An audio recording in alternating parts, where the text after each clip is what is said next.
The number of times the word fart was said in like the most serious, condemning fashion was fucking glorious. It's time to take A Therapeutic Dose, a prescription-strength reality TV podcast that explores the intersection of reality TV and therapy. Possible side effects may include entertainment, strong emotional reactions, and or laughter. Here are your hosts, Ramona Ramirez and Margie McGee. Hello, everybody, and welcome to A Therapeutic Dose, where we meet at the intersection of reality TV and therapy. I am Margie McGee, and with me, as always, is my dear friend and co-host. Hi, I'm Ramona Ramirez Higgins. Hello. Hi. Hello.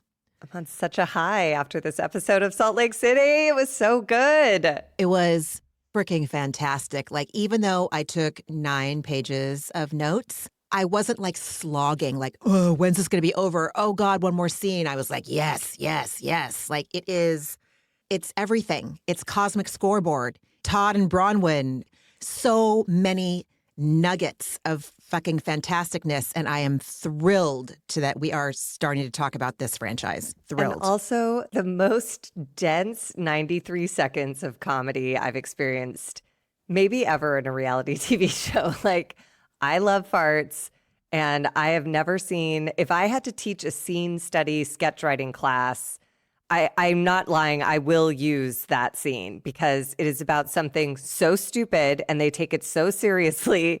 And I watched it 100 times and was dying laughing. This whole episode, I was like, you know, the tragedy comedy masks? Like, that's what I felt like the whole episode. I was like screaming, laughing, then just gutted, devastated, sobbing with both Brittany and Olivia, her daughter. Like, everyone is ruined.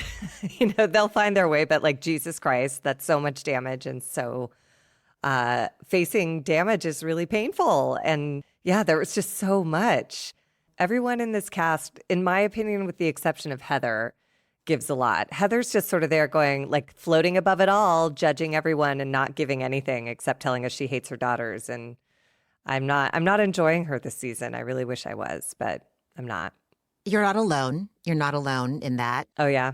It feels like she's a facilitator or kind of like a quasi-narrator. That's you the know? role she's put herself in. And yeah, oh yeah, and everyone can see it. I find that obnoxious. The whole reason you were so beloved is because you exposed everything. And I'm sure that's exhausting. I'm sure after a couple seasons of that, she just probably wants a break. But like, that's not the gig, ma'am. Show up for work. In her defense, I will say the fact that she is willing to put her friendship with Barlow on the line in order to speak, to say what we're all thinking. Like, wait, you dish it out. You also fucked me over, like on the very first season, calling me a good time girl. You throw all of us under the bus, and now you're going to expect us not to retaliate or expect your castmates not to retaliate. I have appreciated her not kowtowing to Lisa because it did seem like in years past, she was desperate to have Barlow's approval no matter what, like to her own detriment. And now Heather might be so high on her own supply that it's going to work for good because she now feels confident. Like, I can make it in this cast without Barlow's approval. It just feels like there's nothing on the line with her. She even says at the end of the episode, like, we just started a friendship and I don't trust her. And it's like, all right. As opposed to Mary and Angie, like, that's a real friendship. And when Mary walked away and Angie said, like, bye, Mary, like, I felt that. I was like, oh, God, oh, you really have something to lose here by calling out Lisa Barlow and making it a global statement. And she's hurt everybody and all of you fools go back and kiss the ring. That felt like real stakes. Heather's just like, I don't know, Lisa's kind of a bitch. If you think she's a mean bitch, you're also a mean bitch. It's like, yeah, obviously.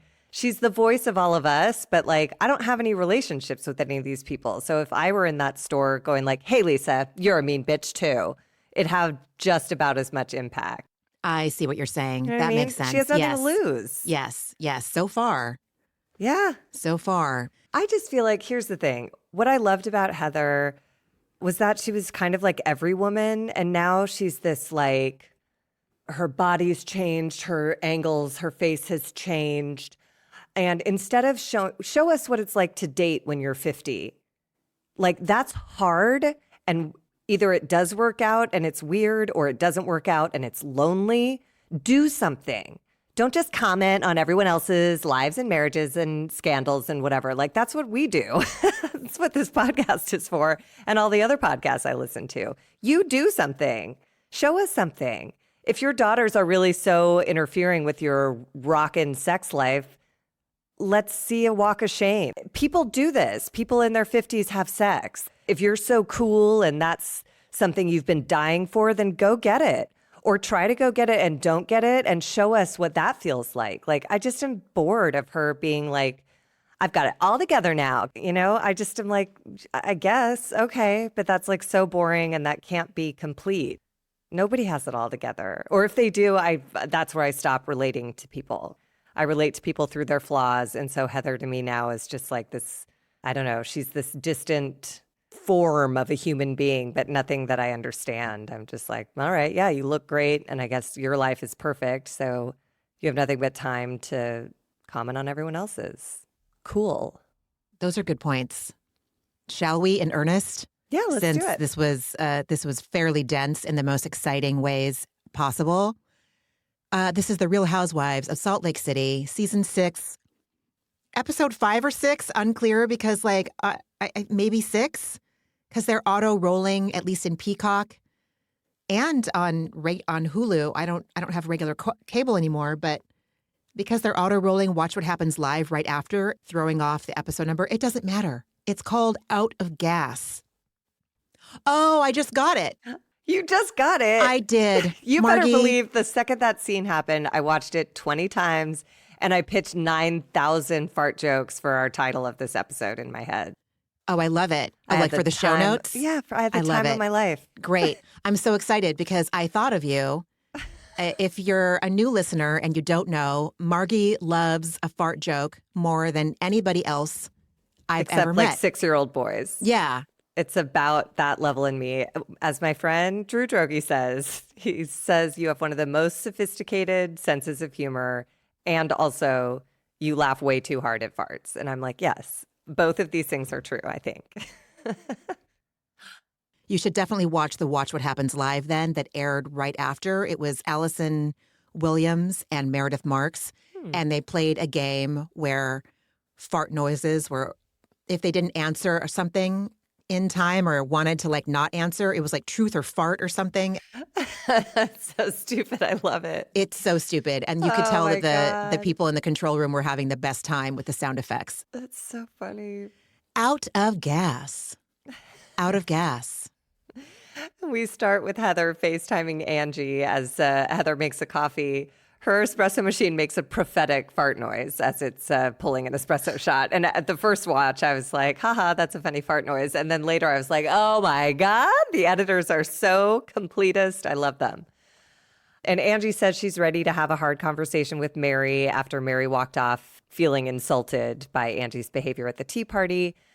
And I really appreciated this that Angie said. She said at one point she was close with Lisa, but she goes, I know where things are. I know where things are at with Lisa, but I care where they are at with Mary. And I was like, that is a pretty expert distinction.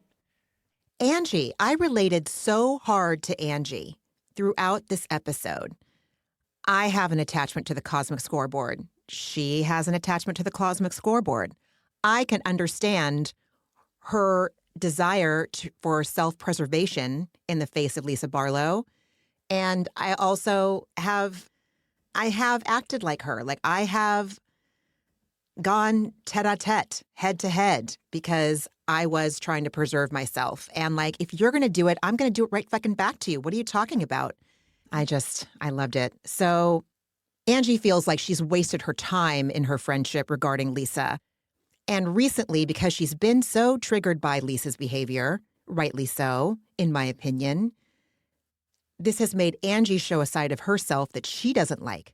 And she has been feeling guilty over her behavior and what she said and ruminating over and over on what she said and did.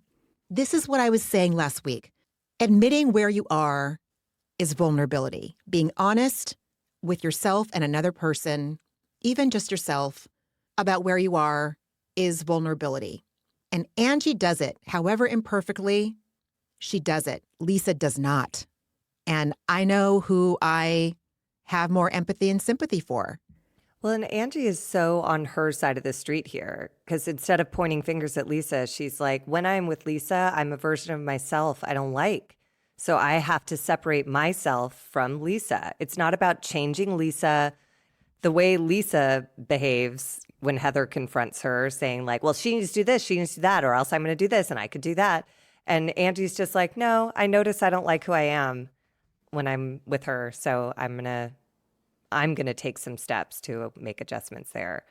And I appreciated Angie saying that when she was going off at the tea about Lisa digging up dirt on everyone whenever they cross her, she said it's because she felt protective of everyone. And it didn't feel defensive. It felt like she was just trying to let Mary know why she was so heated, because she felt a responsibility to everyone at that table. And she was just the most recent case study in the Lisa Barlow playbook. Mm-hmm. And I don't believe Heather when she says she believes Lisa is capable of admitting fault, even though she's never seen her do it. I'm like, I think you're trying to be cute and funny, and it has no place in an episode like this where everyone is laying it fucking bare. Your like cutesy quips are falling so flat on me at least. Dude, she hasn't done it with you, Heather. What are you doing? You're right. You know what? After we're just starting to talk about this scene, I agree with everything you said. Yeah, you're right. Come on, Heather. If Lisa is at all concerned about self-preservation, she should listen to Heather, or at least try, but she's just too wrapped up in ego. Yes. Yeah. I mean, Angie said it. She's too worried about what she looks like and how she cries and all this stuff that to give a rip about anyone else. But Heather does note that it was unfortunate that Lisa stormed out, missing the announcement that they'll be doing basically a below deck crossover episode with a girls' trip on a super yacht. So that informs some of the least interesting parts of the rest of this episode. I cannot wait. Me too. I can't wait to see Daisy. I have yet to watch an episode of Below Deck Med. I've only done Sailing Yacht with Captain Glenn, Giddy Glenn. I'm so excited. Me too. It looks great too. Oh God. But yeah, anyways. Okay. So we catch up now with Bronwyn and Todd having the saddest fucking ice cream parlor date I've ever seen in my life. He's such a dick. He's so distant and dismissive of everything that Bronwyn says and does, including, it's almost like he hates her and wants to punish her for existing. She says, my favorite thing is to eat the maraschino cherry last on the sundae. And literally 5 seconds later, he takes the maraschino cherry and eats it. That to me was like abusive. I was like, you're such a dick and you did this on camera. You're trying to humiliate and embarrass her. And like, congratulations, job well done. You did it. Ew. I hate him. I do not. Wow. I felt so lonely watching her sit next to him. I have so much compassion for Todd. I know. A hot take. I'm going to tell you why. Okay. First, I'm going to say, I also have the note, I am not a fan of sad ice cream parlors. I also use the word sad. R.I.P. Farrell's, man. If you know, you know. So I think that if Todd did some, oh, I might cry. Oh my God. What the fuck? I did not expect this to happen. I feel very strongly that Todd loves his wife and loves his stepdaughter so much. I believe he probably thinks of Gwen as being his daughter, not even a stepdaughter. I think that he is very protective of Bronwyn, and that is why he behaves the way he does. I think that if Todd was to do consciousness expanding medicine, he would be a different Todd. Why do I think this? Because I see similarities in my husband that I do with Todd. Because we've had similar conversations, Josh and I have. Years ago now, we had conversations where I was like, I don't know if you like me. And he insisted, like, I love you. I love you. And I'm like, but it doesn't feel like it. It feels like you think I'm an idiot or I'm annoying or whatever, XYZ. My husband was so defended for such a very long time. Self-preservation, the way he was raised. But what I learned and what he learned after his own experiences with consciousness expanding medicine is that he was just really afraid for me to get hurt if someone misinterpreted my behavior. I don't know if that's making any sense at all.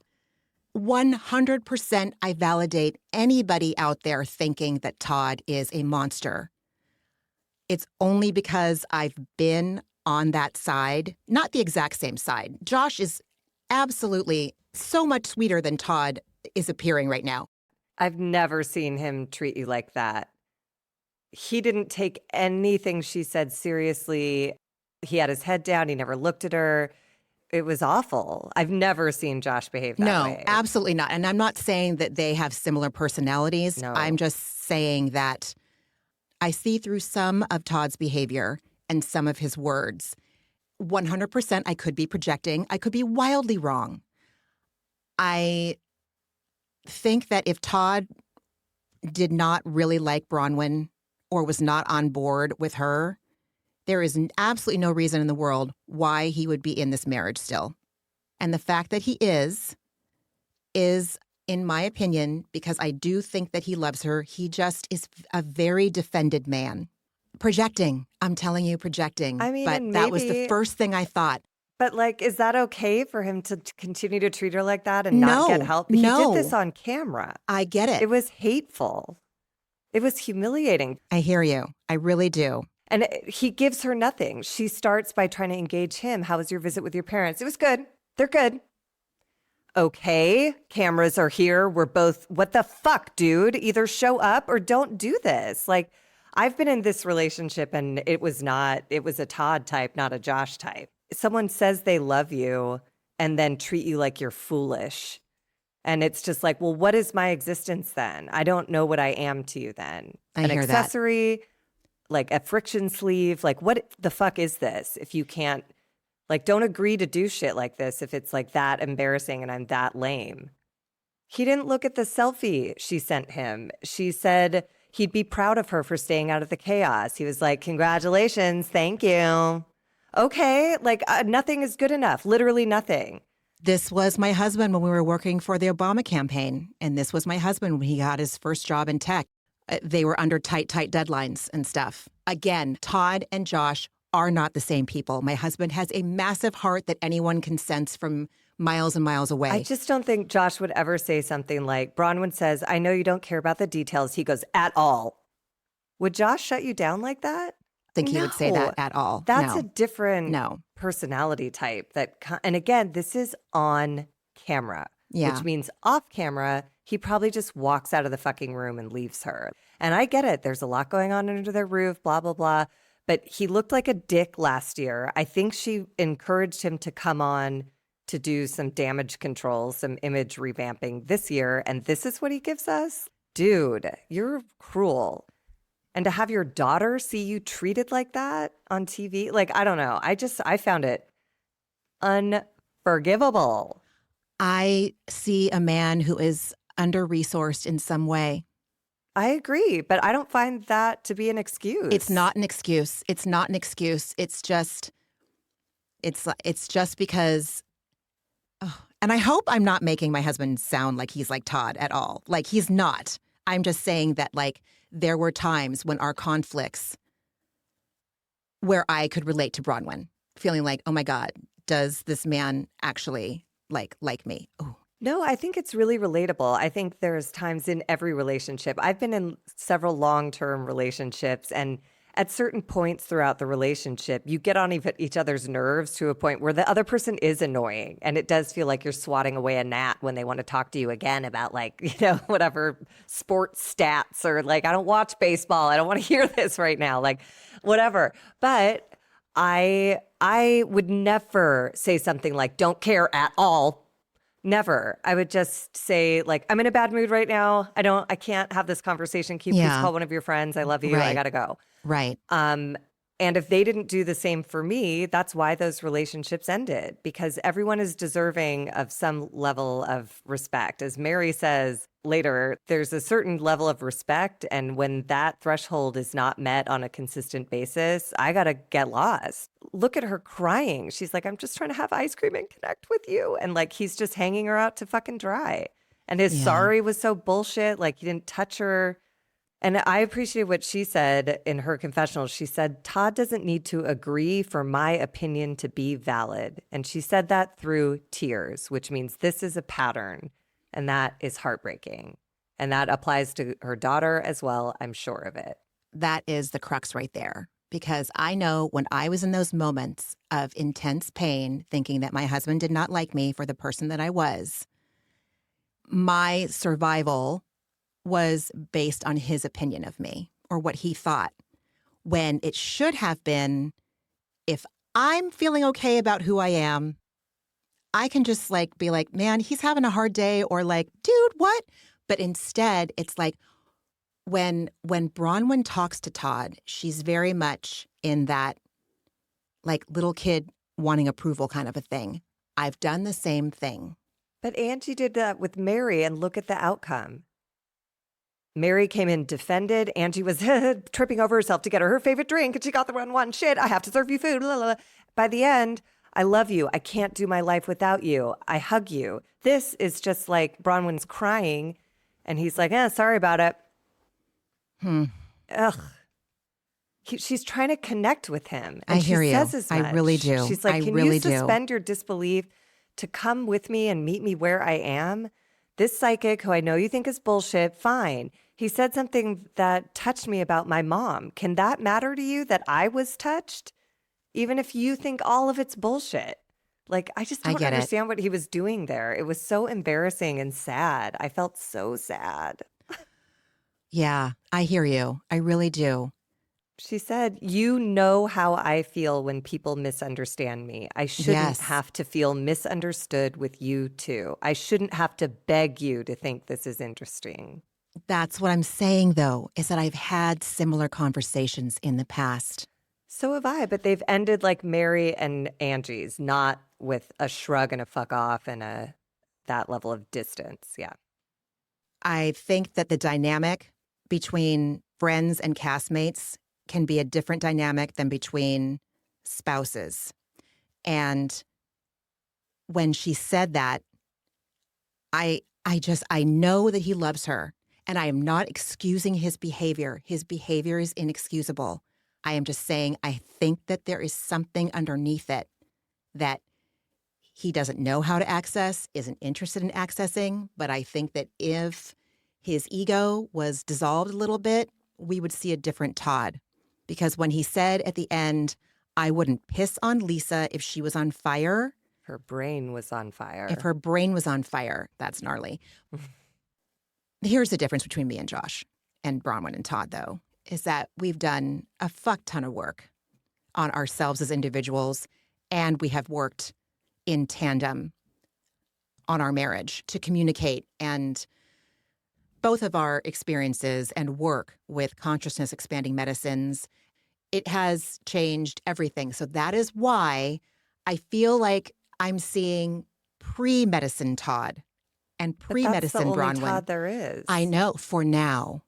I hope they find their way. I do too.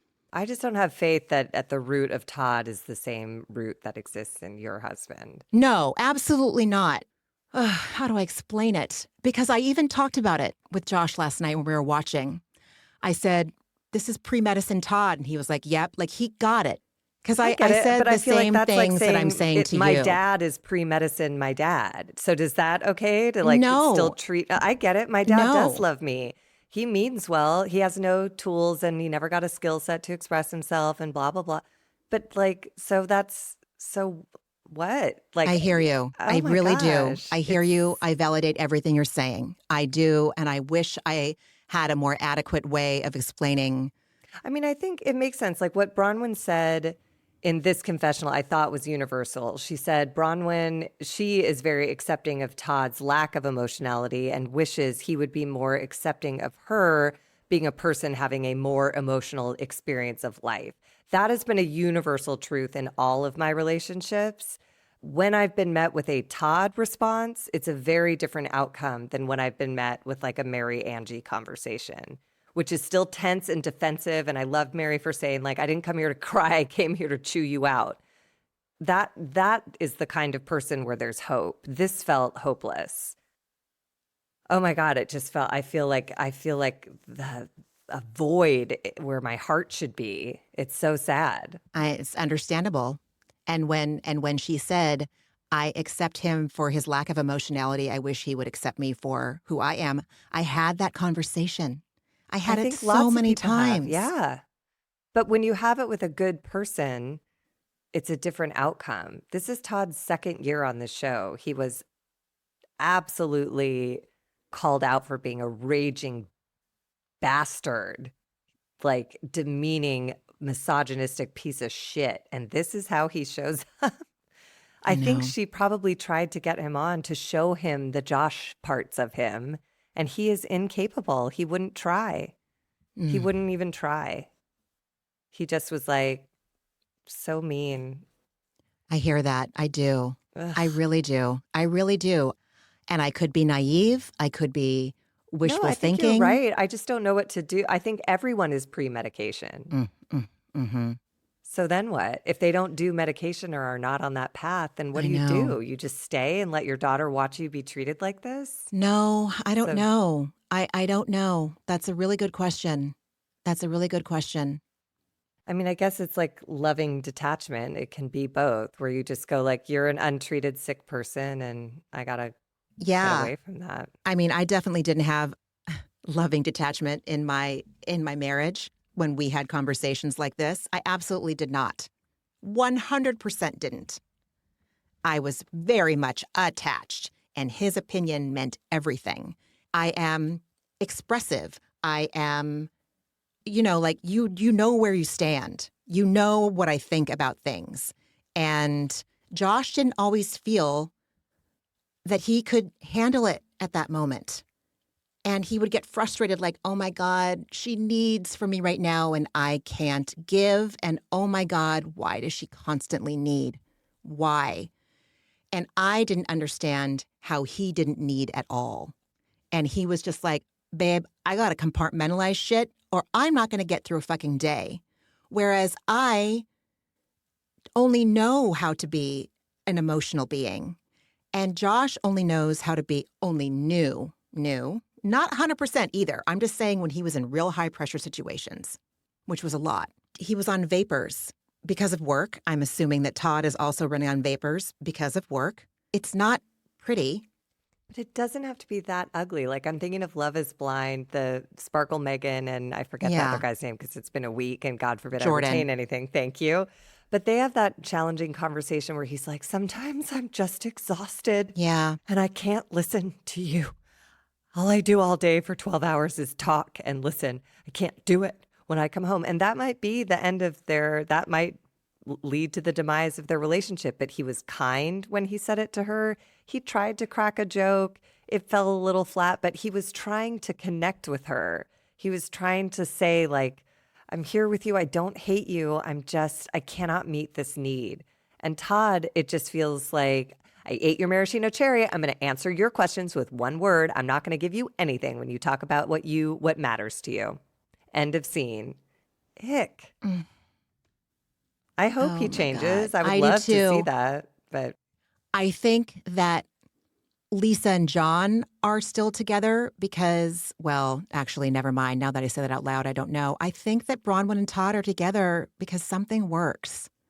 They're not together because they're trying to be perfect in the eyes of the fucking church, the cult church. But that's what I was about to compare Lisa and John to Bronwyn and Todd, but I don't think it fits now that I said out loud. But I mean, every relationship, people stay together because there's good part. Like as my therapist would say, the good parts are really good and the bad parts are really bad. Yeah. And the ones that fail, like those are, for me, those were the hallmarks. It's like there were really great things that kept us attached probably too long. And then really gnarly dynamics that I kept hoping would change and they never did. I guess that's probably what I'm projecting onto this is like, I don't see Todd wanting to do anything different. And especially at the end, he's slightly softer, but he's still a punitive daddy going like, you're a big girl, you can do what you want, but just know that your choices affect my career. And it's Yeah. like, and I just felt the weight of like, oh, he's paying for her parents. She just must feel so small and kept. I get it. Yeah. I do. I get it. I do. It's not that that's a bad set of feelings as long as they're coming from a person who can express to you that like that is not so. And I feel Todd enjoying that flex. It feels I don't think he's enjoying it, though. okay. I don't think that he is responding to Bronwyn for sport. I don't think that he feels good responding to Bronwyn that way. I think he's surviving. I think he is terrified of her getting hurt and humiliated. I don't know if this will make any sense at all, but I think the fact that he showed up for another season does show that he wants what she wants. Even though his words and his gruffness might seem completely incongruent with who he's showing us, but I'm looking at his actions.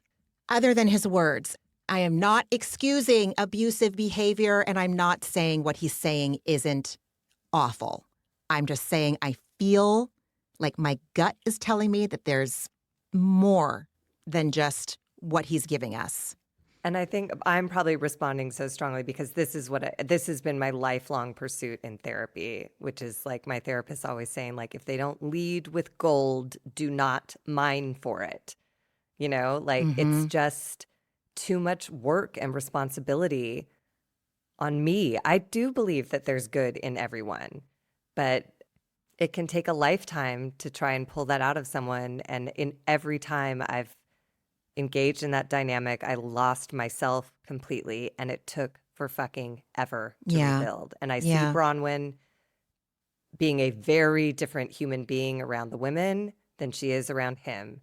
And I worry for her. I worry for her. Yeah. And I worry for her daughter. That's a tough energy to share a living space with. I get it. I really do. I do. I 100% validate all of that. And I really hope I'm not. I really hope that I'm not wrong. And I obviously don't want her to be in any emotional danger, any physical danger, none of that. I only want her to feel good in her marriage. I want him to feel good. And maybe this will be the jumping off point to leave. I could be completely wrong about this man. I just know that when Josh and I watched this episode last night, we had a conversation where we were like, oh, yeah. But we did not have that conversation about John and Lisa. I think that Todd would be more open to looking inside than Lisa Barlow is. I think you've got to be willing. And the fact that he showed up for a second season, like, I don't think that Todd is Simon Bad. Simon Barney. Bad. Like, we saw Simon and Tamara have terrible fights in the first couple years of Orange County. They're different. I feel like him showing up for a second season after getting skewered, I mean, it wasn't good for his reputation at all. Todd's. He was vilified. Yeah, their relationship it's extremely interesting to me. Some parts of it are relatable, you know? Yeah, in my experience. Sure. So no, absolutely. We catch up now with Lisa and John, where Lisa is packing for the yacht trip, and she's oh my God, very bitchy and annoying about being an old pro on super yachts. And this is just like a 3-day trip, and she's used to 7 to 10, but like whatever. And then it's just kind of sad. They butt heads about communication. He starts to talk, and she immediately overtalks him. And I was like, The thing about this scene is that, like, here's what sucks about Barlow and John's conversation. I don't trust her at all. I don't trust that this conversation is happening organically. I don't trust that anything she does. Well, no, when she starts to when she starts to get really dysregulated and then cry and then panic and reach for her glasses like to hide something, that is real, authentic Lisa. If you're going to be on these fucking shows, just at least a scene a week. At least with your husband, just like do something fucking relatable. but she sucks. I can't stand her. She's not understanding the assignment. You need to be authentic in this role in some way, shape, or form. And I guess she's authentic to her ego, you know? I found her kind of authentic here, certainly more than Heather, because she said in a confessional, this dynamic has been going on since their marriage began due to blurred lines between marriage, family, and business. And I believe her when she cries. And I'm actually surprised. I thought this would be the part you'd relate to, where she says she's expected to do it all. She's now reached exertion exhaustion and she feels unsupported and unappreciated. And she cries to her dad on the phone in the car when she's had a tough day instead of her husband. And that is sad. I think she says that shit, that there's blurred lines. I don't doubt that she works hard, but I also do not think that she sees anybody else outside of what she does. When she said, John knows I ask him to treat me like glass. Like, are you fucking kidding me? No. I'm not saying he has to like be like Todd. I'm just saying that request is so unrealistic. Okay, listen, I also don't know what the fuck happens behind closed doors of these people. It's clear that like if we're going on what Barlow and what John show us, she's the HBIC, you know what I mean? She's got a big personality. Like her rule is how shit goes. The fact that she even cuts John off, the fact that she has to ask, like, I ask him to treat me like glass. It's like, I don't see him doing anything other than treating you like glass all the fucking time. Treating someone like glass, to me, in Lisa speak, that means like she can't be criticized or called out for anything. And that is why I call bullshit on her. And she has to run and talk to her dad. A, call your fucking friends. B, call your fucking therapist. C, yeah, fine, call your dad. But I have a feeling that that's because she knows that no one's going to call her on her shit. And I think that that's how she interprets being treated like glass, is don't call me on my shit. I think that John would be very, very open to communicating with his wife and working on things with his wife. Lisa is the block in that relationship. 10 toes, full chest, to her face. I would say it all. Yeah, I mean, I think you're right. I don't think it's a fair ask of anyone to say, treat me like glass, but I think when she said, you can shatter me, I think that sort of indicated to me how much John means to her. And it's probably the only friend she has, the only person who actually knows her. And I did think it was something that she acknowledged on camera. She said, I could stand to take the suggestion of listening to you just to show you that you matter. And I thought that was nice. I get it. And then she followed it up and fucked it up. But like, whatever. To me, this is far more interesting than anything Heather or Meredith are giving me at all. The scene with the two of them at the end, I was like, this is so boring and pointless. This, at least, I felt like there's, again, something at stake, a relationship dynamic that's real. And they may not ever be able to figure it out because she's probably too narcissistic to relax into fixing it. But he wasn't great either. You know, she said, we've been together forever and nothing's perfect. And then he does a dismissive bullshit smirk and goes like, well, everything you do is perfect, so I guess it's just me. And I was like, oh my God. So both of you guys don't want to actually do anything about this, which is fine. I really think that he said it like that because that's probably what she thinks. We don't see her say sorry to anybody. I don't disagree with him. I'm just saying, if you actually want to solve a relationship problem, smirking and making a sarcastic, shitty comment progresses nothing. Like, I don't think either one of them are actually in the place where they want to see if this is going to work and they're willing to stay and work hard or leave if it's not going to work. So what they're doing is this shit. Treat me like glass. Well, I guess you're perfect and everything I do is wrong. It's like, well, that's your dynamic and you're dug in. So enjoy that marriage. I don't know, man. I mean, yes, he was very, very passive aggressive. Again, team nobody here, but more team John. Actually, yeah, like 50% more team John. Actually, 75% more team John. 95% more team John. I have a really hard time with personalities like Lisa. Yeah. I can't. She's not great. I just, Whew, I'm literally heated. I'm literally heated. Like my body temperature is rising. she's been one note this whole fucking franchise. This is season 6 of her same one note. In fact, it's getting worse. She's progressing. We are seeing her, like, her need to control and manage. She's worse than she was in season 1. But see, to me, it's not the same note. It is getting worse and it's coming unraveled. It's like a little bit of water caught the Wicked Witch of the West and she's starting to steam. And I like watching someone be revealed for who they really are. And I've never seen her cry this much. Like something's really getting to her. And it's like you're saying, it is the loss of control. She can't control her image, her family, her friends. It's gone. She showed all of her cards by pulling up dirt on everyone the minute they piss her off. So she's an idiot and she now has a tell. And I'm curious to see, again, I just find this infinitely more compelling than Heather Gay being like, everything's perfect. Anyways, everyone else is a mess. Right, guys? It's like, that's, to me, that's one note and lame. This is like the cracks are starting to really expand and she's losing it and I'm here for it. I am too. God, and just another chock full scene. Mary at Angie's. Did you notice the German Shepherd in the backyard? No. Of Angie's house? Yeah, there was like a German Shepherd in the backyard, like in a dog pen. Yeah. And I was like, maybe that's the dog that farted. I don't know. Maybe that dog isn't allowed inside. Clearly. I gave it way too much thought. I was like, oh no. Is that like a guard dog? Well, they probably have an alarm. Maybe that dog would jump on Mary. Maybe Mary doesn't like that kind of dog. Why don't we ever see the German Shepherd? I went out there for a minute. But anyway, just curious. I really did like this scene. I like their fucking friendship, dude. I do. Mary is so strange, and I do not agree with where she comes from at all on a lot of these things. I feel like she rationalizes a lot of, like, her needs and her friendship come from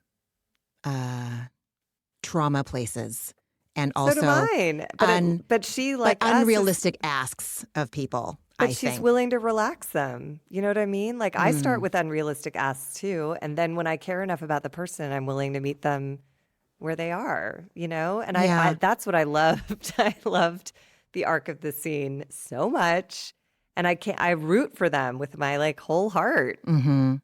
There's a lot of sweetness there and a lot of hurt because of how Mary loves. And I thought she was so honest about all of that. Anyways, we start with Angie getting Mary her favorite drink, but it wasn't sugar-free. So Mary declines it. And I thought this was like an indication of the sweetness that still exists between them when Mary said, don't put that in your body either because it's too much sugar. And I was like, all right. So she wants to be a hard cunt, but like she really loves this person. So she can't help herself.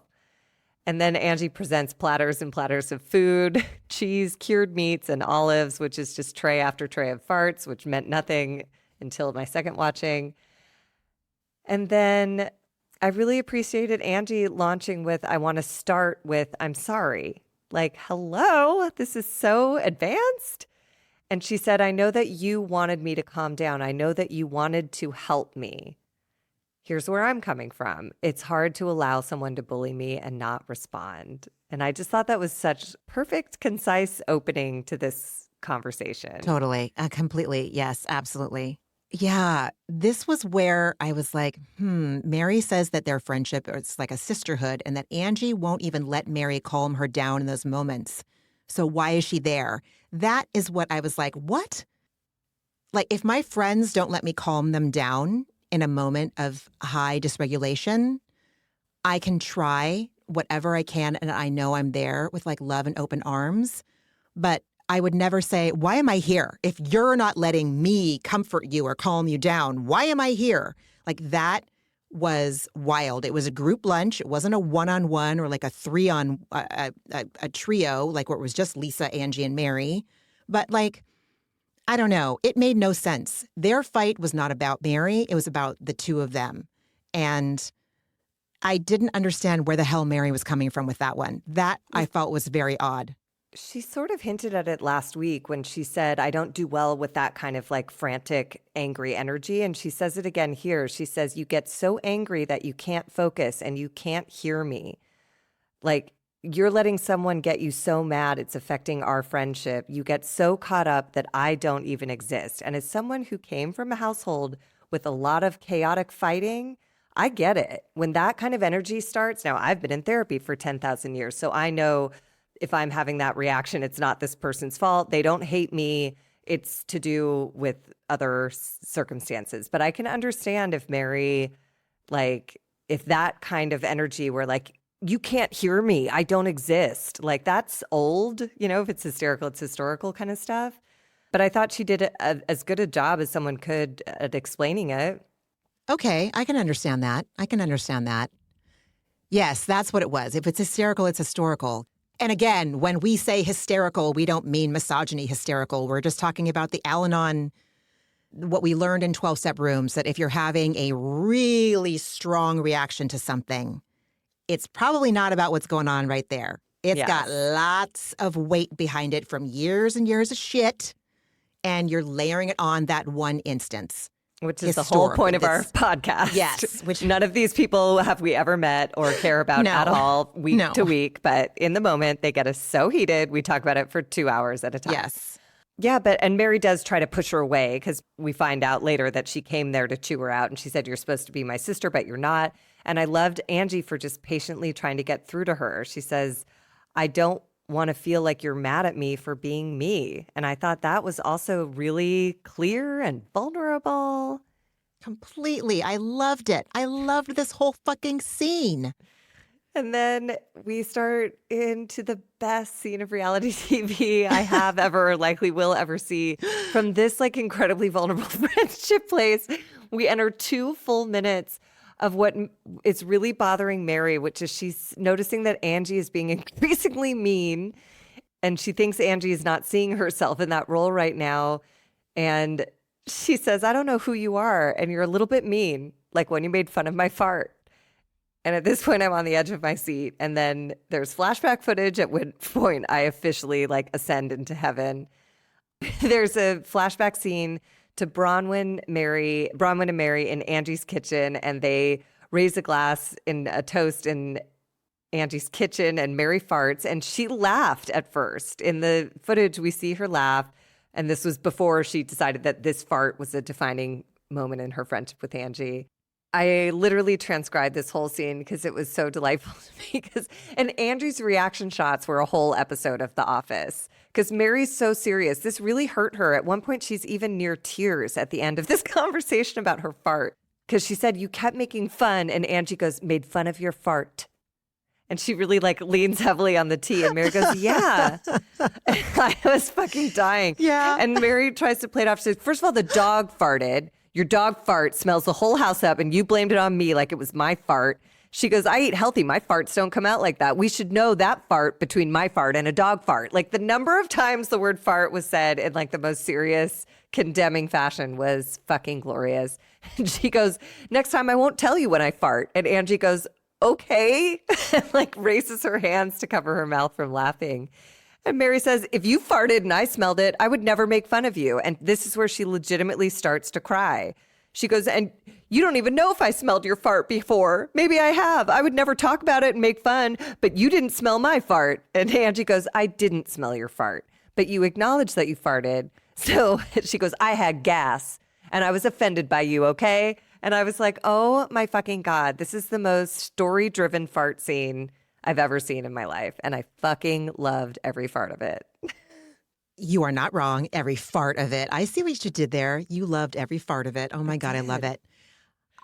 So after this whole 2 minutes that you just read went down, I was like, oh, Mary is resentful about all the fart shit she took from the week before. And that's why she's extra mad at Angie right now. She's embarrassed. Angie embarrassed her. In the flashback, we see Mary getting uncomfortable about all the giggling about her fart. But when Mary says, like, well, next time I'm not going to tell you when I fart, Angie says, I'm done. We're done. We're not talking about your farts anymore. But Mary clearly had not processed that apology and so carried that with her.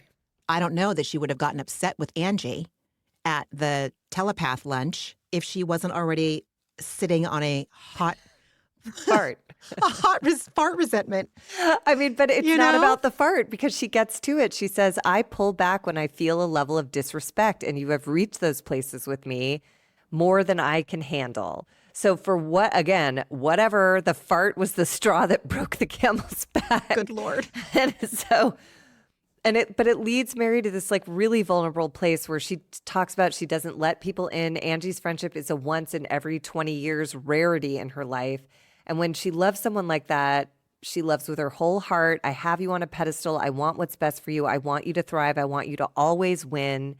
And she breaks down crying. It catches her own emotion, catches her by surprise. And it caught me by surprise. I teared up too. Like, I know that kind of love. I know that kind of friendship. And I know that feeling when someone you love inadvertently hurts you. Even if you know it's inadvertent, it's so extra fucking painful. You know me. I love you. Like, you're going to take one extra fart dig when I was already obviously uncomfortable. Like, ow. I hear you. What I was uncomfortable with is that her whole, not her whole response, but so much of it was so trauma informed. And like, for sure. and for that, sure. but she's making it Angie's responsibility. Like, these are the things that I need. And maybe that's okay. Maybe that's okay. Like, hey, I've got this stuff that I carry. And if you want to be my friend, I have to have this level of respect. Now, I don't think that's fair to ask. I think that that is something that she needs to fix in post. You know what I mean? Like, that's for, I don't know. Am I crazy? I don't think to you're think crazy, that? but like if my friends demanded that I fix all my shit before I approach them with like, because she said like Mary does exist in extreme. She says when I love you, you're on a pedestal and I want you to win. And then when I feel betrayed, I will unmemorize your existence is what she says. So she is living in a black and white existence with that. But she says, I live my life with a guard up because I have been dogged. And like, that's a fair thing to fucking say, you know? At least she sat there and had the conversation beginning to end. And she came in with an agenda to tell her off. And instead she cried and hugged her because she loves her and is willing to at least try. You know, it's not perfect. It is all trauma informed. But again, being an Al-Anon, that is a relationship dynamic, one that I have engaged in a lot. I love addicts. I love them. They're charismatic. They're fascinating. They run deeper than anyone gives them credit for. But it does come with some of that. Like, you have to do this if you want to be in my circle. And I'm learning how to manage those relationships better in 12-step rooms. But like, you know, I think their friendship is really special. I would ache for Angie if she just was like, no, go fix your trauma and then come talk to me. That'll take decades.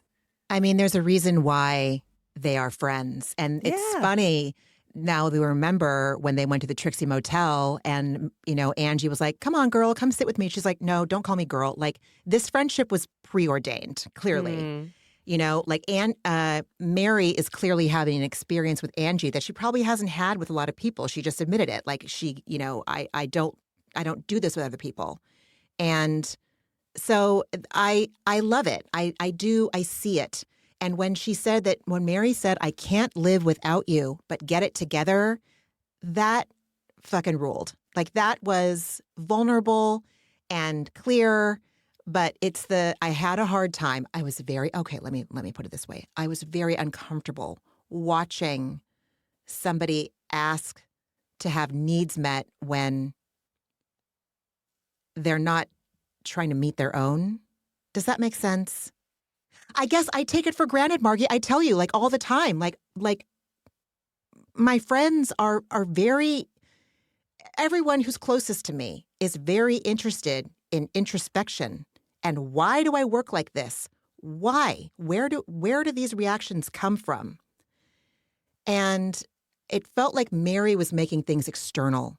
And that is what I was uncomfortable with. I don't ask my friends to be perfect. I don't ask them to like not say what they need. I think that it's okay to have needs. You know, in dating, I never thought it was okay for me to need reassurance. Like, turns out it is. You know, does my need for reassurance come from a trauma-informed place? Probably.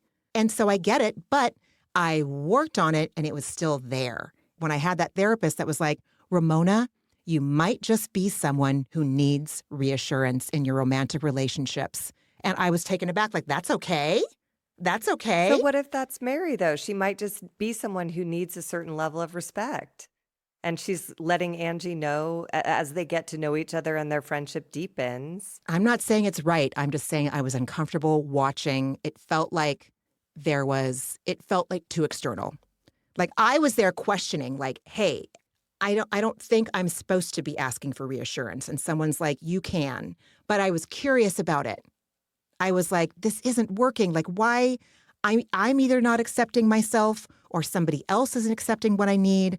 But I got to get good with this in some way, shape, or form. Let me unpack it. And I don't know that, and not that Mary has to do what I fucking do. It just felt like it was asking a lot. It is. But she's kind of like charmed in other ways. Like, I feel like she brings things to a relationship that I don't.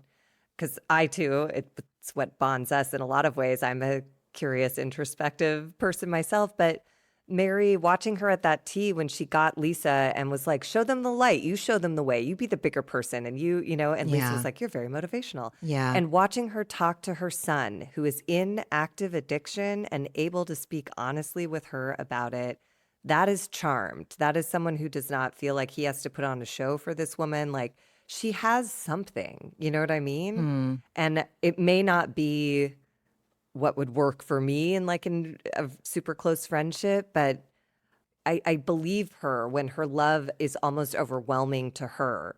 When she trusts it to someone, it's so gigantic that a fart joke can cause an incredible amount of pain. It could read as disrespect because she gives it to so few and she gives all of it, you know? Mm-hmm. But I loved that closing little couplet when Mary said, what, as you reported, I don't think I could live my life without you, but you got to get it together. And Angie says, I love you deeply and I will work on myself. And I was like, okay. And then they hugged. Yeah, I loved it. It was fucking fascinating, I'll tell you that. Well, and it's those conversations that I've had with friends and in relationships that have made me grow into a better person, whether I stay in that relationship or friendship or what work relationship or not. When people confront me and say, like, I need you to get it together. Like, I love you and I want to be in your orbit, but like the way these things are going down are not working for me. And that's what drove me into therapy in the first place. And yeah, they hugged and I was healed. It was lovely. It was this, I mean, this whole episode so far is just 10 out of 10. Then we go to Heather and Lisa pre-yacht shopping at the Katie Waltman boutique. And it's not quite a sad Orange County boutique, but it's also not feeling super fun to me. Not, a little sterile. It was just like, I was like, God damn, this is sad beige. This is sad beige. This is sad beige. Heather tells Lisa, no, you can't bring glam on the yacht. And she jokes that Angie can give you a blowout. Whitney can do your makeup. Angie can give you a blowout. You don't trust Angie with your hair? And Lisa says, no, I don't trust her with anything. And then she starts in on her only fucking coping skill to note. Put you down for money. Put you down for clothes. Put you down for not being a perfect Mormon. Put you down for XYZ. But all of these like surface bullshit things. She's lazy. She's uninspired. She is mean. She's vicious. And she's weak. She's weak. Yes. Lisa passive-aggressively says, oh, good. Angie's first time on a luxury yacht. You can see her, like her breathing starts to change. Her eyes went like dead, like a snake. Yeah, it was awful. It's like she's got a fight with an imaginary phantom in front of her. She went off the rails. I don't say that a lot, but she went off the fucking rails. And so fine, you go be friends with Stephanie Shojai, and you guys can talk of that bullshit. But you reek of insecurity, Lisa. You reek of it. It's dripping from you. It's coming from your fucking pores. And inauthenticity, because she walked into this scene like, hi, she's all superficial and bubbly, like, hey, Heather, we're going to shop at this luxury cruise, hooray. And then Heather immediately holds her feet to the fire about Angie. And she's like, I did not expect this to go this way today. And I was like, well, you're not in control anymore. Everyone is fed up with you. And so this is your life now. And it's your bed. And now you can lie in it. This saying has been going out a lot in the last 9 months, 10 months. Every accusation is an admission. I repeat, every accusation is an admission. Barlow accuses people of XYZ because she is actively XYZing all the fucking time. She says she's getting sick of Angie's attacks. And I'm like, okay, you're the one that's attacking. She calls Angie a mean bitch. And I'm like, are you crying because you are yourself a mean bitch? Like, again, it's a mirror and it's up to your fucking nose. It's so steamy that it's dripping condensation, Lisa. What's it going to take, man? What's it going to take? Whatever. I mean, Heather could not have been more direct. So it's not someone being direct and honest with her. Because that's literally what Heather said. And that is what Heather's problem is that Lisa doesn't, I don't think she respects her. She doesn't take her seriously. Because they don't have a friend. Again, there's no stakes. You're right. Heather could get hit by a bus and Lisa would shrug. You know, there's nothing, she doesn't care what Heather thinks of her. Oh my God, dude. Oh my God. So she says that Angie goes lower and lower and lower. And I'm like, is the lower and lower that Angie's doing in the room with us now, Lisa? Because you are the one that traffics in the lowest of blows in this entire franchise for now 6 years in a row. Oh, her first trip on a yacht? Like, shut the fuck up. Okay, great. What does that get you? What does that get you? You win because you've been on a yacht with 9 suitcases? Good for you. You have to go crying to your dad. Listen, I cry to my mom. I cry to a lot of my goddamn friends, and I can cry to my husband, and I can cry to 2 therapists and a psychiatrist and probably my gynecologist. I'm not kidding. Like, I can cry to a lot of fucking people. She's got one person, probably because her dad's like, oh, kiddo, oh, God, that jerk. He enables her, dude. That's what I'm trying to say. I bet her dad enables her. And so she doesn't want to be with people that won't enable her.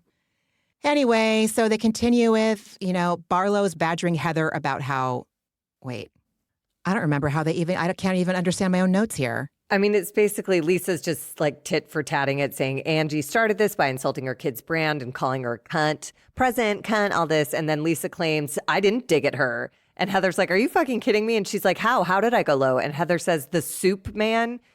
And then we get clarification that it is, in fact, the suit man. But we don't learn anything more about that accusation because clearly Lisa wants to hang on to this as some sort of whatever.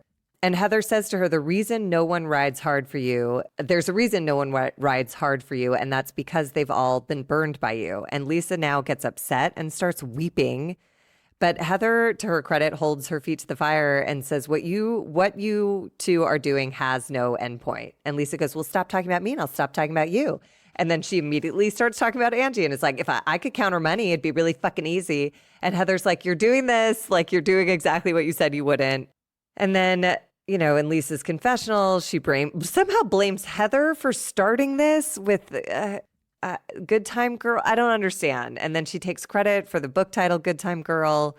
And then they continue bickering over the register counter with this poor sales girl, like caught in the middle, looking absolutely terrorized. And Heather sums it up rightly, but boringly, by saying you both want to win and you're both losing. Until you really clear it up or change, it's never going to go away. And that is all correct. But yeah, good luck letting that land. She also called her a risky friend. Lisa, you're a risky friend. Mm-hmm. None of my fucking friends are risky. No. They are like such low fucking risk. They are safe spaces. Every single fucking one of them are safe spaces who would harvest their own kidney for me at my bedside without anesthesia. Mm-hmm. Oh, God. Man, I really gave my serenity away to this woman, but that's why we do this podcast is because, I don't know another way to watch Bravo, goddammit. No, and she really is. But I find it so fascinating to watch how quickly she comes undone when her vision of how the scene would go wasn't coming through. She immediately starts crying and wants to leave. It's pretty amazing. Sunglasses on, sunglasses off. Yeah. Pacing, walking to that rolling rack, walking to that one, crying, touching your hair. Oh, maybe I shouldn't go. Bruh, you have a fully formed prefrontal cortex, man. You're acting like a toddler. Have some shame. I know lots of people like this who cannot tolerate discomfort. They don't know what to do. Glasses on, glasses off, pace, leave. You know, like they cannot just be there and be like, I don't like how I'm feeling. They have to go away and do something, buy something, sleep with something, eat something, Yeah. drink something, do a drug. It's not right. Also, she eats Kit Kats and Diet Coke. I do feel like, I wonder if her system is just like, can I have a turkey sandwich? That's I what don't she know. tells us. She's trying to be a meme. I don't know. Oh, maybe. She's so inauthentic to me that I think she thinks it's a flex. I ate 4 Kit Kats and a Diet Coke for breakfast. Great. Oh, hilarious. Yeah. But this is what I love about reality TV. Like it is until it's not. Like Yep. Baby Gorgeous was great. We were all on her side. And then she tried to continue with an image, and the cameras will capture who you really are. And they're coming for her this season. So, Yeah. but in authenticity news, we head to this devastating, incredible peak drama scene between Brittany and her daughter, Olivia. And Olivia is 19 years old, and she is brave as fuck and self-assured and vulnerable. And I loved her, and my heart broke for Brittany because she lost a lot by abandoning her. And I don't know if she'll ever get her back. And that whole feeling is nauseating for me. So it must have been 8 million times that for her. And Brittany does this tragic move of getting Olivia a steamer because when Olivia was 4, she pitched a fit crying out for her coffee. And she tells this story to Olivia, who is unmoved. And she's like, that's funny. And she's like, Brittany's like, you don't remember? And she's like, I was 4. I don't know you. Brittany lets us know that she got married shortly after divorcing the girl's dad, and she tried to create a perfect family. And then she said something that made me sick to my stomach. And I was like, I don't know if I could ever forgive you. She said she felt caught in a tug of war between husband and children. And I was like, that's either a shitty husband or a shitty you or both. That has nothing to do with the children. And what tug of war? What the fuck are you talking about? Your children are your first commitment. They were there before like, what? Am I crazy? Am I oversimplifying this? She said that she'd get to her kids when I could achieve being a good enough wife. Then her Yikes. kids moved in with their dad, so she failed. Yeah. If you're marrying a man that doesn't want you to be like if he's like asking you to pick sides, what the fuck are you actually doing? So she's got a lot of shit. Talk about trauma informed. Like I can't even imagine. Oh my God. She reminds me a little of like the cast of Secret Lives of Mormon Wives. Like I wonder if she came from one of those families that like you're nothing without a man. If you're divorced, you're shit. Good luck getting someone to marry you. And so she found someone who would marry her. So she just took that and tried to please him to keep him. And now she's coming to terms with the collateral damage. I mean, if that ain't a cult, you're going to sever relationships because of putting a man at the head of household. I don't know what the fuck is. I don't know. Obviously, yeah, that's not helpful programming. No. Yeah. Oh my God. I mean, I am Olivia, not with my mom, but I was Olivia with my dad. The anger, the shortness of breath, are you kidding me? How are you not connecting dots right now? What? Wise beyond her 19 years. Clear beyond her 19 years. Fierce beyond her 19 years. Unwilling to take bullshit. You got to earn this back, Mom. You got to earn it back. But also really vulnerable. It's Very vulnerable. Like a motif in this episode when Mary said, I didn't come here to cry. I came here to tell you off.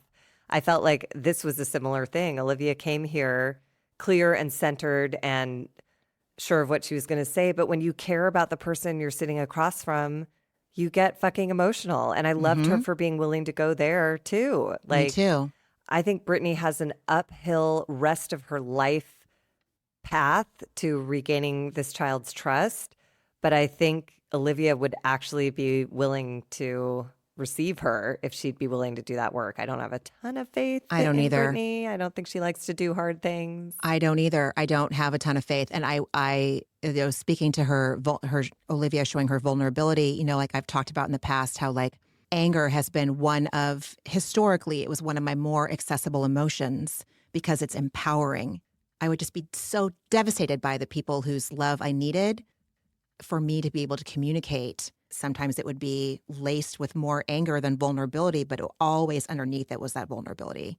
And I saw so much of myself in that girl. She reminds Brittany that, hey, do you remember the last time that we were supposed to meet? To which Brittany says no. And I was like, Brittany. She had 30 minutes between jobs. So she went to her mom's, but Jared showed up at the same time. And instead of prioritizing Olivia for 30 fucking minutes, Brittany made out with Jared in front of her. And all I want is for you to prioritize me and get to know me, especially over a man you're dating. I mean, I can't even believe it has to be said. A, B, okay, fine if it does. But Brittany, it's still not getting through to her for some reason. She uses this language that like baffled me. She has a baffled look on her face too and says, I don't even know why that happened.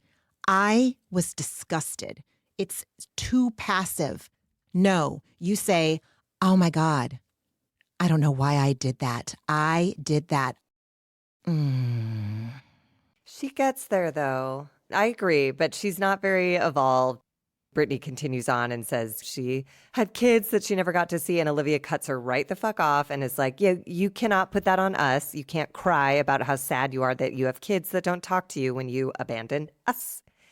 And then we get this confessional from Olivia where she talks about how her mom was so present in their early childhood.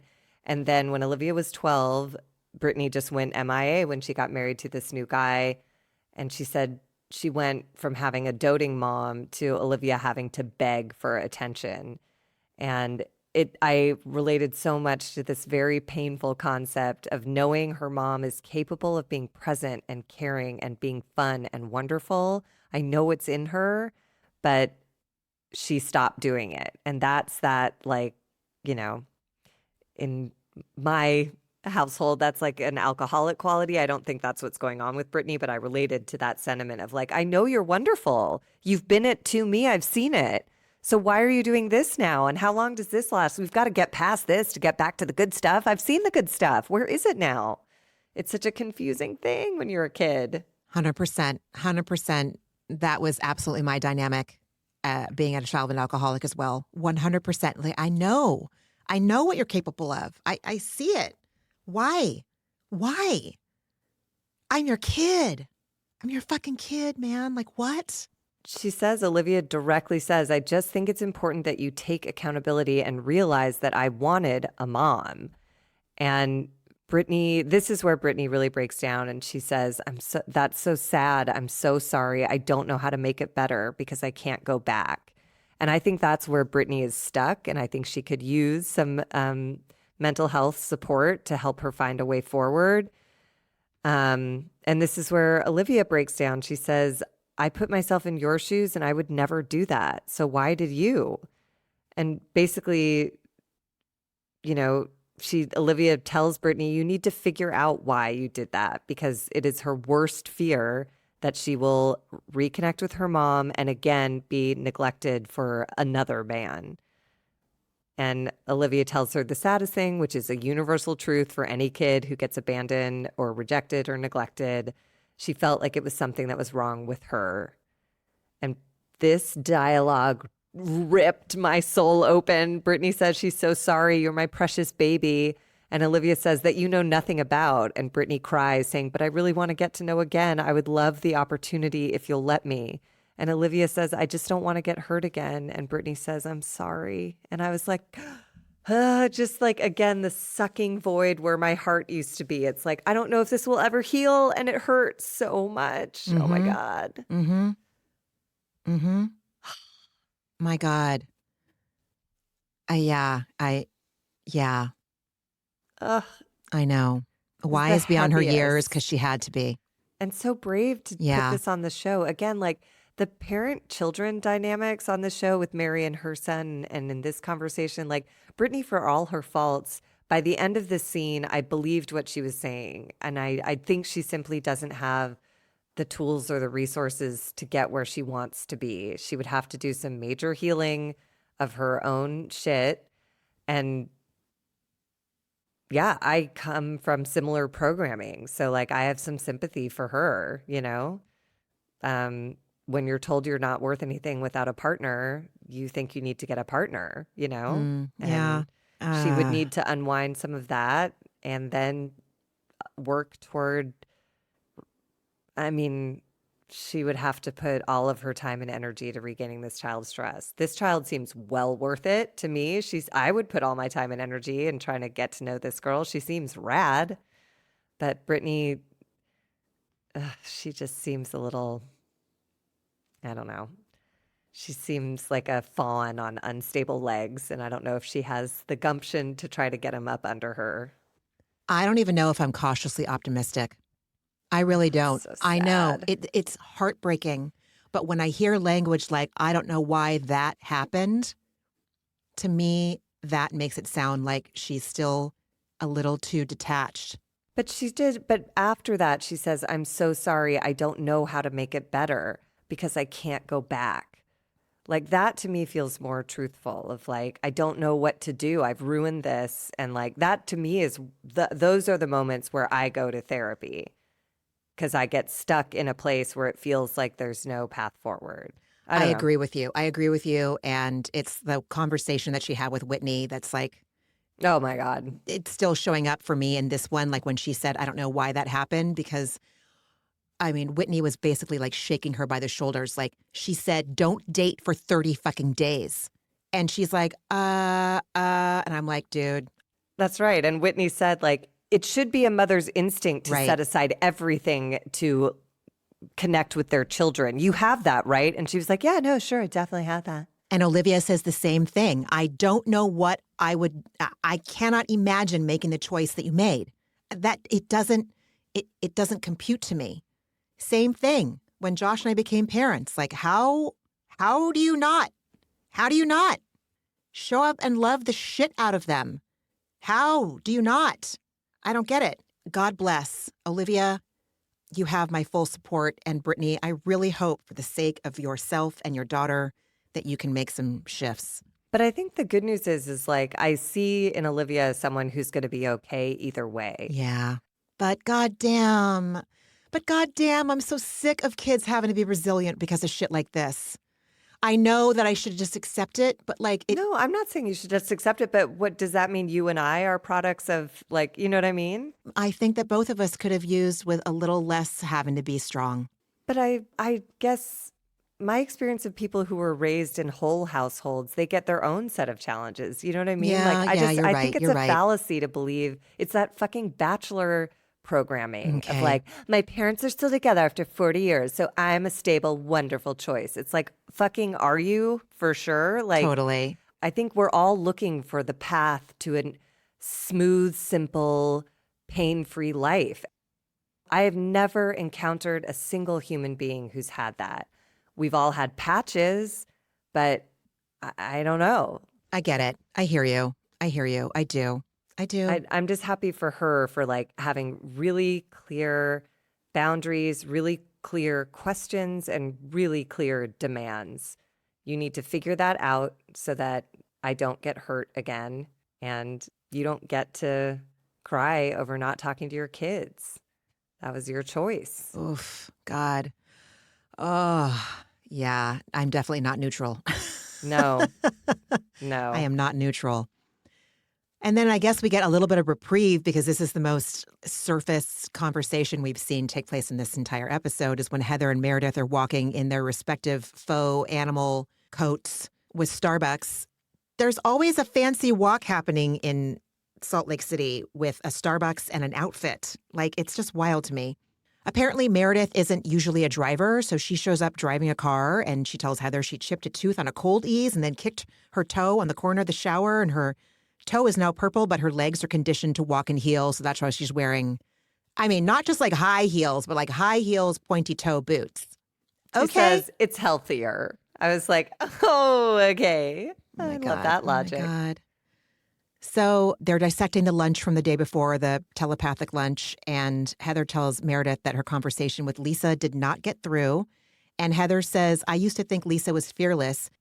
Now I'm wondering if she actually was fearless, she'd say things to their faces and not drop them in other people's buckets. Yeah, she's not fearless. She's just loud, and she's just mean. She's not fearless. She's not strong. She's ego, and she's gross ego. She's not even charming ego. She got a name drop. She's got a yacht shame. You know what I mean? And Heather says, like, our friendship is still new and fragile. And she says, Lisa pulls you in and then slings the mud. Like, that is her cycle with every woman in this group and probably plenty of other people in her life. But Meredith is firmly Team Lisa based on nothing that I could really make any sense of. And Heather is feeling cautious about being Lisa's friend after Lisa has dug up dirt on everyone in their friend group, including Meredith. Hot mic moment. She's fucked half of New York City. Hello. I know, dude. And I loved that Heather said, dude. Okay, so Meredith says after the hot mic freakout moment, Lisa profusely apologized to me for years. And Heather's like, yeah, dude, she got caught. It's because she got caught.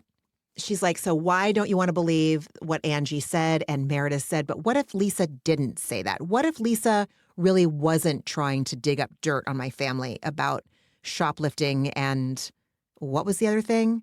I don't remember. It's also petty. That's part of it, too, is it's just like, it's so desperate and lame.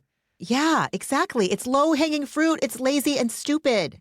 And that's all she knows how to do, that woman. So Heather's like, Meredith, if it walks like a duck and talks like a duck, it's a fucking duck. But Meredith is, she says no because I don't have a good track record with Angie myself. And so in this case, I'm giving Lisa the benefit of the doubt. Okay, go ahead. Wouldn't work for me, but like, whatever.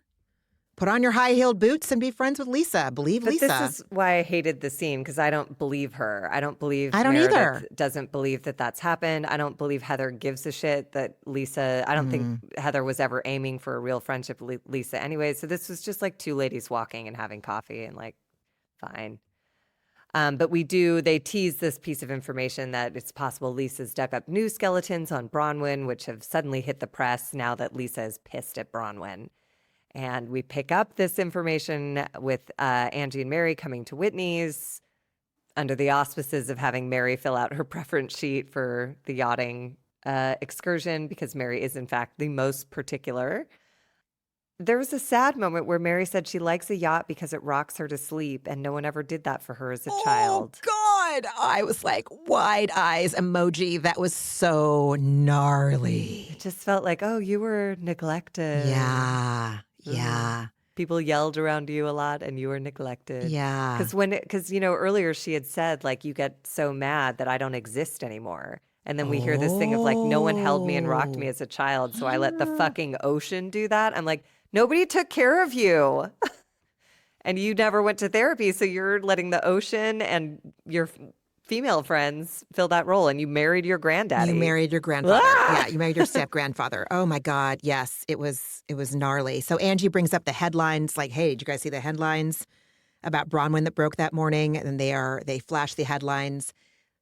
Felony allegations of identity theft, felony allegations of grand theft.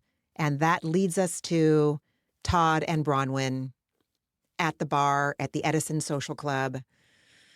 Ugh. Yikes, yikes, yikes, yikes. She brings up the headlines to Todd, and in her confessional, she says, okay, listen, first of all, yes, I had an eviction notice. It was from college. I had to pay it years later.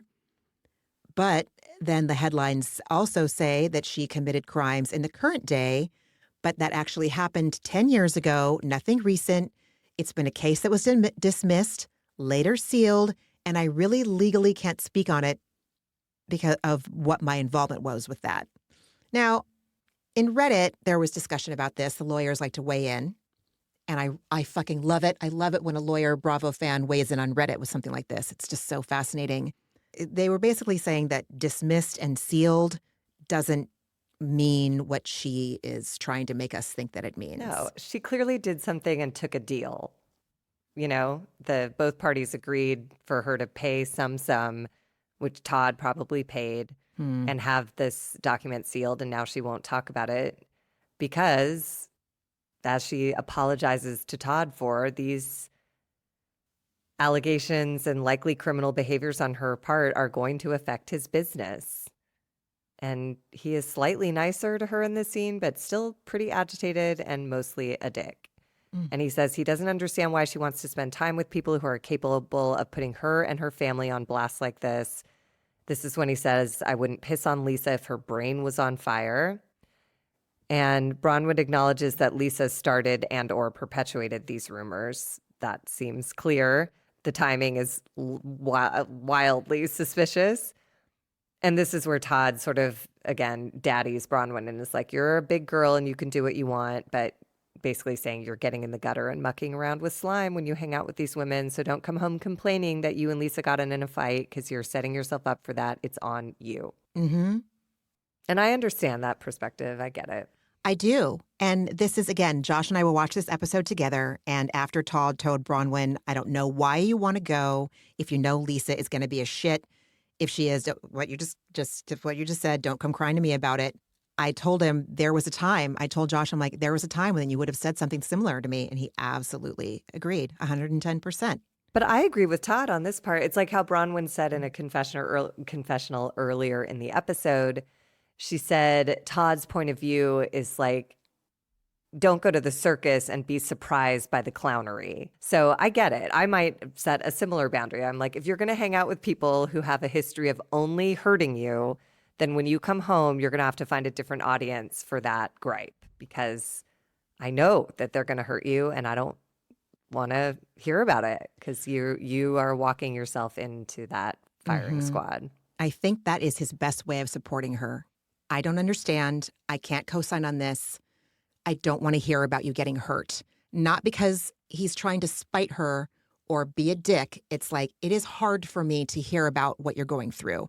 And it probably is frustrating because to someone like Todd, and I think a lot of, it feels like this is one of those like gender things where men can be like real cut and dry about shit and women look at like big pictures.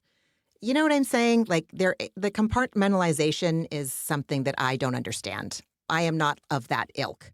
But Josh has been very put things in a box, and he tell you that himself.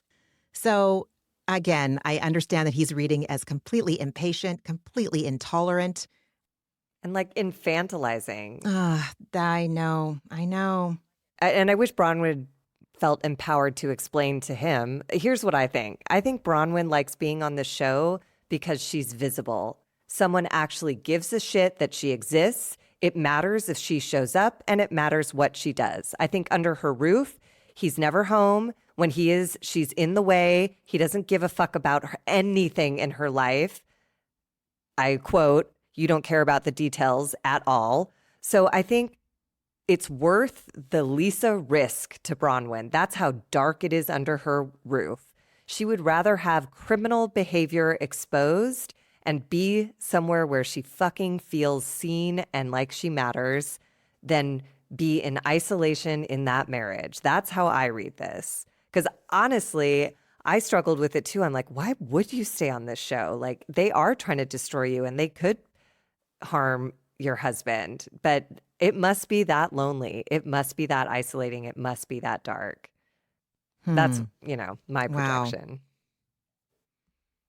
I fully am on board with this is Todd's inability to see why she wants to go. After what you just said, I can absolutely see that being a possibility. It's 100%. sad. It is. It's very sad. It feels very like sad. Could be so. God damn, it was so good. Yeah. Oh, so good. Like I would actually watch it again, even though I've already taken notes and watched it 2 times. And next week looks like it's going to be Oh my amazing God, I too. can't When they're on the wait. yacht, just I can't absolutely wait. melting down. It's going to be great. So great. Thrilled. Friend, what else did you watch this week? Well, since we last talked, the only thing I've watched was Below Deck, and it was great and boring and forgettable, and I love it. And But I did listen to the Bravo docket. There was a podcast they did about the sister wives, like bigamy lawsuit. Anyways, I find them delightful and fascinating. So that's kind of all of the reality TV I've been able to touch down on this week. How about you? I think I watched Orange County, but now I can't remember because it's so fucking boring and stupid. I didn't even bother. How I don't sad is even that? know. That is sad. I think I remember something, but I'm not sure. I am going to have to check and see. So unclear. Potomac. Love Potomac this season so far. Haven't watched that Love yet. it so fucking much. I fit in maybe an episode or two of Vintage Roni. I watched the Lakers lose to the Warriors last night. Oh, It's okay. barely though. And LeBron has sciatica because he's I old know. like us. Oh my God. And then we watched a documentary about the band Failure on Hulu, and it was so good. It was so good. Like, I need to hand the remote to Josh more. Usually he lets me like pick it out because he's just too tired. He's too Todd. He's too Todd at the end of a day. He's like, I can't. Yeah, he's too tottered. You know, he's like, no, you choose. I don't care. I'm just going to scroll. And I'm like, fine, okay. It's very easy for me. But when he picks stuff out, it's like really considered.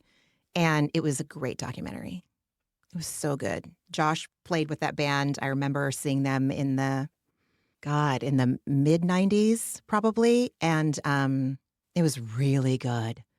It was really good. And then I listened. What was good about it? Was it like interpersonal stories? Oh my within God. The band, Yes. Or like, drug addiction. oh, interesting. I mean, such good music, such good art comes from people that are addicts. You know, a lot of Yeah. it does. A Well, lot of it makes especially in good the art. 90s. Yeah, very much so. And seeing the other musicians, their contemporaries, being interviewed, that was really interesting. Shout out to Melissa Oftemeyer from Hole, who said, I'm not down with doing drugs. Psychedelics that open your mind, yes. And I was like, fuck yeah. Because again, and this is only me, I have only done psychedelics for medicinal therapeutic purposes under the watch of therapists with me. It's not like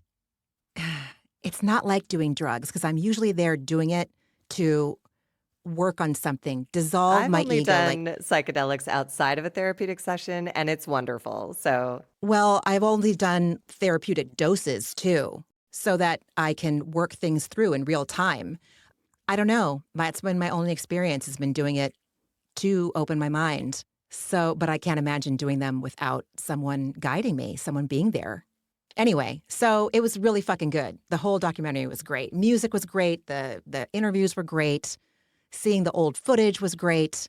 Man, I know Gen X gets a lot of hate, but we had some good ass music. So suck it. Just kidding. Don't suck it. Just don't be so mean to us. We're not all bad. We're not all boomer light. Friend, what was your antidepressant this week?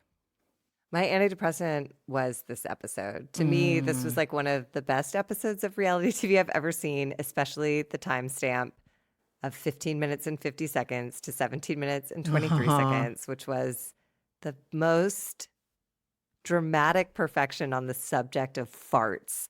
Like, I could not have been, it just absolutely, I laughed so hard. I had to watch it so many times just to take notes because it surprised me every time. It was delightful. This was comedy. Heather Dubrow, take notes. Yeah.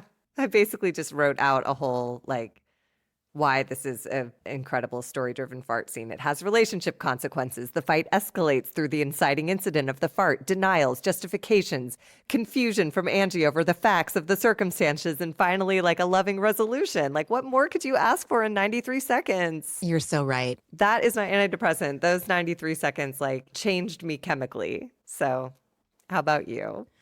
This is something I never thought I would say as an antidepressant, but I have repeated it so many times to anyone that will listen to me who cares about me.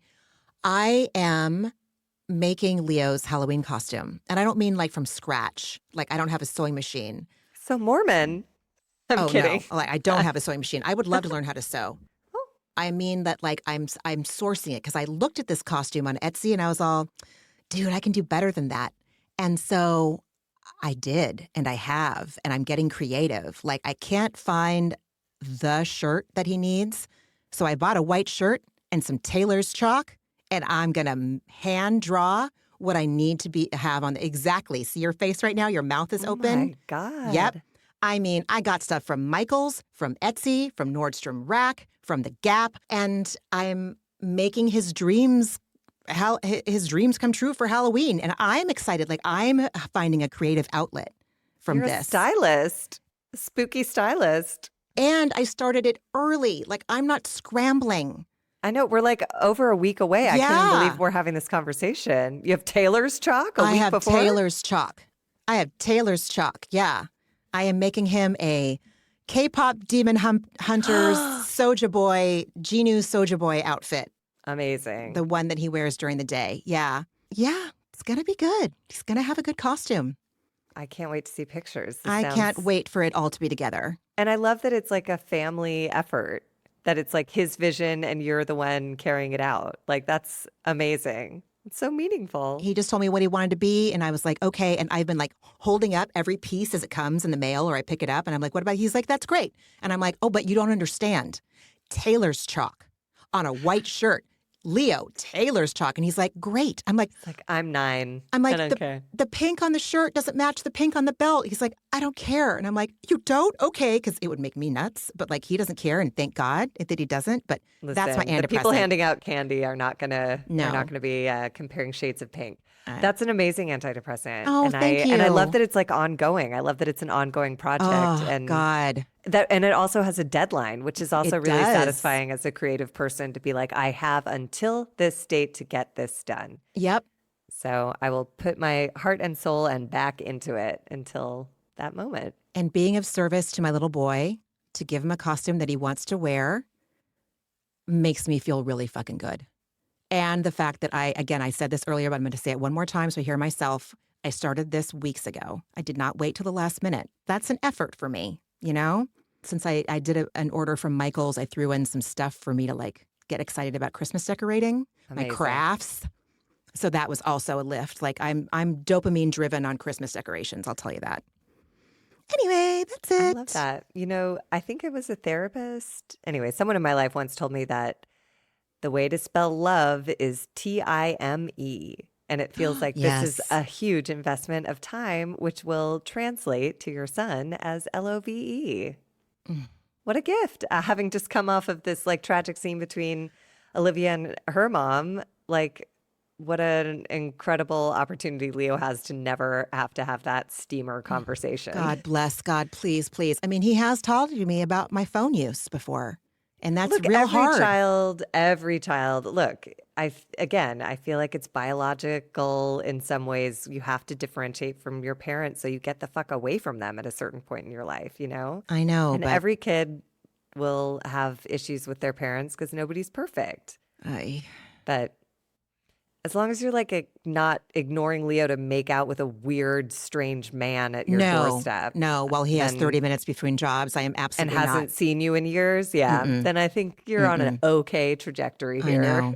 I know. And it's making me really happy. So I'm really glad. Yes.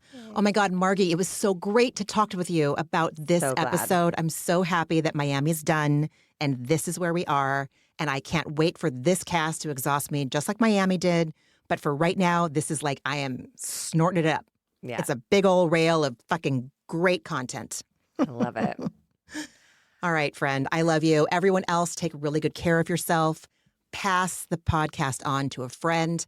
Turn a friend who doesn't watch Bravo on to Bravo. It's not what they think. It's never what people think. It's not what people think. You know that. I know that. We all know that. Let's just see. Hey. There's a whole wormhole on TikTok of like, I mean, it's so gendered, but it just is what it is, of wives recording their husbands, like passing through the room while their wife is watching Bravo and just like, just extended, you know, time lapse of them standing there watching like a whole hour of a show, but standing because they're not going to sit down and commit. They don't watch this shit. But I was passing through, so I'm going to watch a whole hour of it, ask questions, get to know the characters. And, you know, anyways, there's something for everyone. I'm convinced of it. There is. All right. We will be back to talk next week. Love you, friend. Everybody take care of yourself. We'll talk next week. Love you. Bye. Bye. Ramona and Margie are, Obviously. not doctors and do not provide medical advice. Their content is intended to be used for entertainment purposes only. It is not intended to be, should not be interpreted as, or used as a substitute for medical advice or a diagnosis of any health or fitness problem, condition, or disease, nor a recommendation for a specific test, doctor, care provider, procedure, treatment plan, product, or course of action. My mom isn't a doctor.